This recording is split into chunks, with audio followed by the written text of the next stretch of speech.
Come close and watch carefully. Lace making in the 18th century is patient work. Threads are crossed and twisted one by one until beauty takes shape. Each inch of lace cost days of labor and represented status, luxury, and artisanship. This was women's work, quiet, steady, and essential to the elegance of the age. And it all begins in the hands of the town lace maker. My name is Marie and I am a lace maker. Lace is a decorative form of fabric. This form of lace making is called bobbin lace because I wind my threads on these bobbins. This lace is an English lace and these are English bobbins.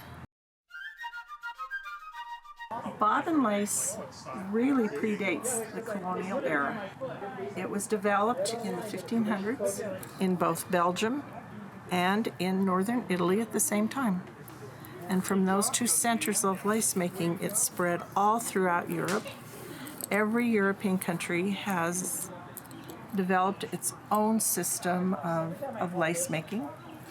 And so by the time of the colonial era, it was really well established. And in fact, in most European countries, it was a regulated industry. In many European countries, a lace maker would have just made the lace, and she would have done it under contract from a lace merchant who probably provided the pattern and, in fact, the thread. And so there was lots of money to be made in lace, but not by the woman who made it. It was mostly by the merchant who marketed it. Those lace makers who did come to the colonies were without that system. So a lace maker was pretty much on her own. She would have to design her own lace, she would have to make it, and she would have to market it herself.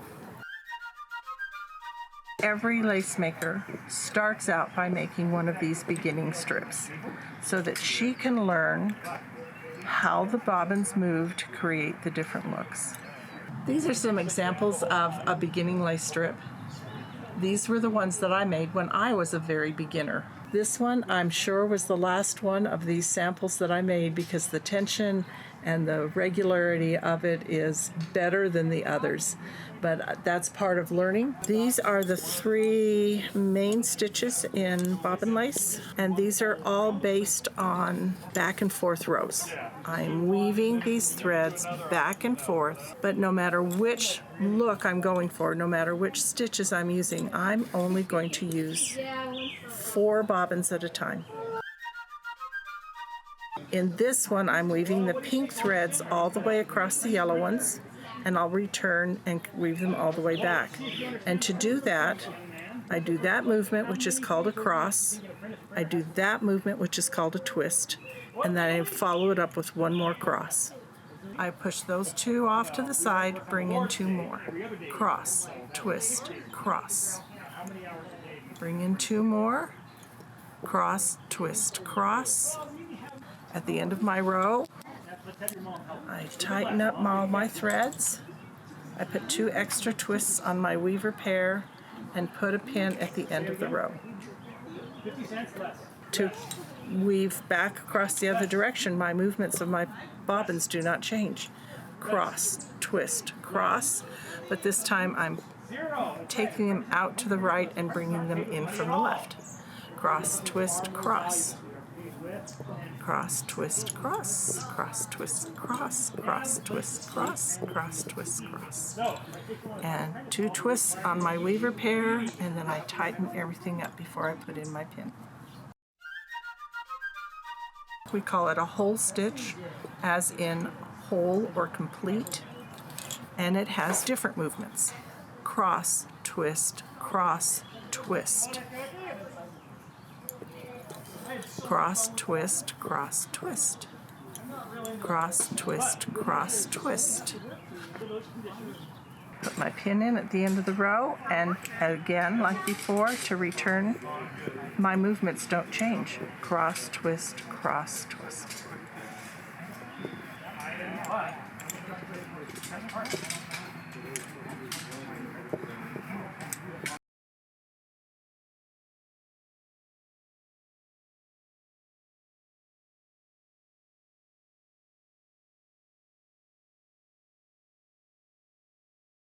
the end of the row, I want to tighten everything up and put in a pin.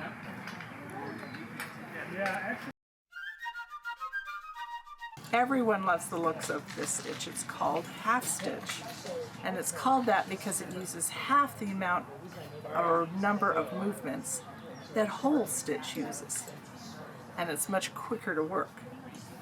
Cross twist, cross twist, cross twist, cross twist, cross twist, cross twist. Once a lace maker has this mastered, she then has to learn one more set of stitches. We call these grounds. This pattern is nothing but pinholes on a grid. And so I am not going to be going back and forth in rows anymore. I'm going to be working this grid, but my movements will still be combinations of twist and cross. I always have to move my way forward in diagonal lines. I bring in one pair of bobbins from the right, one pair of bobbins from the left, and for this stitch I'm doing cross, twist, pin, cross, twist. And that helps, that creates the next stitch in the grid. Cross, twist, pin, cross, twist, cross, twist, pin, cross, twist, cross, twist. There's all kinds of combinations that one can make on this grid system. This right here we call a spider because all of the legs that come into a body. This open hole here we call a church window. And once she's learned how to do grounds, then she's in a position where she can start putting them together and work on some fun lace. Today I'm working on a handkerchief edging. If you can see, I have a pattern here that I follow. Every dot on this pattern is a pinhole. This is the grid system. This flower here is in half stitch. This element is in cloth stitch. I have a border that I will use to sew it onto the handkerchief here. It's quite sturdy. And then on the outside I have these tiny little holes that we call picots. Just a version of cross and twists. This grid that I'm working on in this lace is cross, twist, twist, twist.